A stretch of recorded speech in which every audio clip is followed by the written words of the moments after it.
Et si à l'école, on valorisait les productions, les travaux, les expérimentations des jeunes, sous forme d'une instance qui serait faite vraiment pour ça, eh ben, elle existe déjà. Et c'est le temps de présentation qu'on retrouve souvent en pédagogie freinée. Et je vais vous expliquer ce que c'est.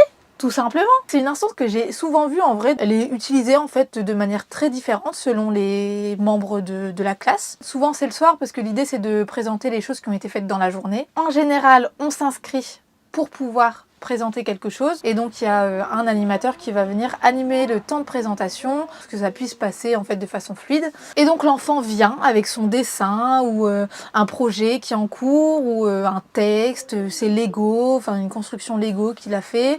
Enfin voilà, ça peut être vraiment tout et n'importe quoi. L'idée de ça, c'est vraiment d'avoir un temps pour que les enfants puissent présenter leurs travaux, donc avoir un espace. L'enfant, il développe aussi des compétences orales. Ça peut inspirer aussi les autres membres du groupe et ça crée du lien parce que on se souvient en fait que tel enfant a cette compétence et si j'ai envie de développer cette compétence, je peux aller voir tel enfant pour lui demander de l'aide. Et donc, je trouve que c'est un outil qui est génial. Après, comme je disais, chacun utilise l'outil vraiment de manière très différente. Chacun fait en fonction de ce qu'il y a de plus pertinent pour lui. Dans certaines écoles, il y a la volonté de vraiment présenter un travail qui est abouti, qui est fini. Par exemple, si c'est un texte, il ne faut pas qu'il y ait de fautes, d'orthographe. D'ailleurs, je vais vous partager le témoignage d'un enseignant justement qui parle de comment il utilise cet outil-là dans sa classe. Un enseignant en maternelle qui est dans une école à Troyes.